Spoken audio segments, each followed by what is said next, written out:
Saints, I'm glad you've taken this moment to listen to today's abiding reflection. I pray it blesses you.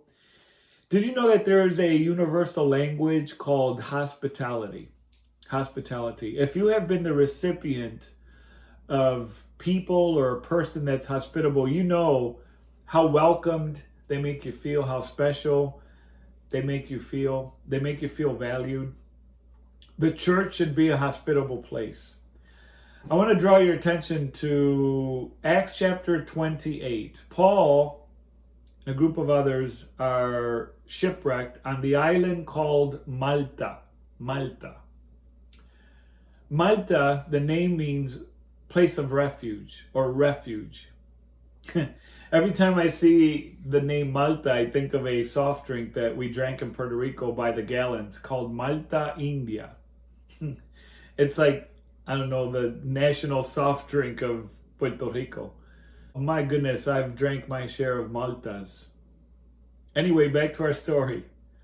So hospitality, a universal language. They're stranded. I want to show you, look at verse 2. And the natives showed us unusual kindness. There's a definition for hospitality, unusual kindness. And they kindled a fire and made us all welcome. Oh my goodness, hospitality, you just feel welcomed. And they shower you with kindness. The person who's hospitable is also very kind. They shower you with kindness. They make you feel comfortable. They make you feel welcomed. It says here, because of the rain that was falling and because of the cold. You know, when a person's hospitable, when they have this gift of hospitality, they're aware of a need without being told. And so they saw that Paul and these men, this crew that had been stranded on their island, they saw that they were cold and they saw they were wet because it was raining. And they didn't have to say, look, we're cold and wet, can we start a fire? No, they were proactive. They saw a need and they met that need without being told. And so they kindled a fire. That's another aspect of hospitality. Look at verse 7. Here's another aspect of hospitality. It says that there was a leading citizen on that island who received us and entertained us courteously for 3 days. Entertained us. What does that mean? He saw what needs we had. He was very attentive to those needs. He sought to meet those needs, and he did it in a courteous way. He didn't do it in a rude way, or when are you guys leaving?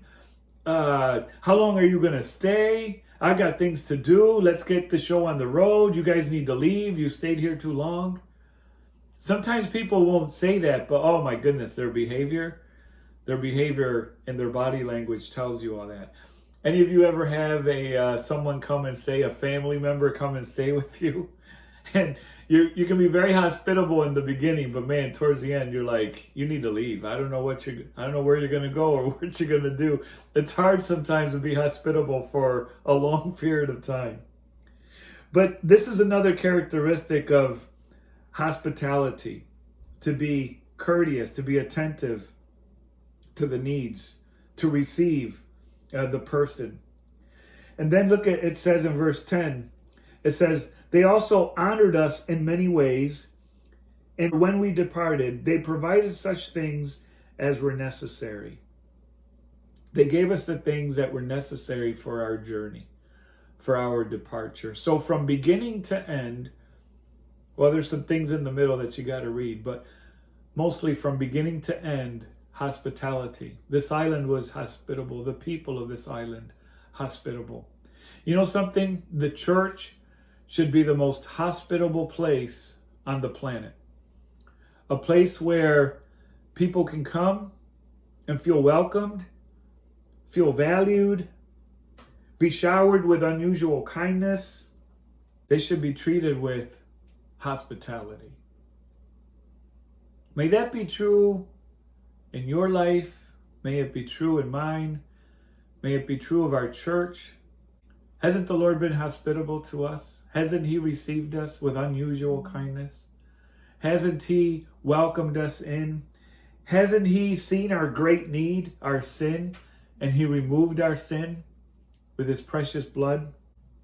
Has he not honored us in so many ways with so many blessings? Let's be like our Lord today and show someone some unusual kindness. Let's show someone some hospitality.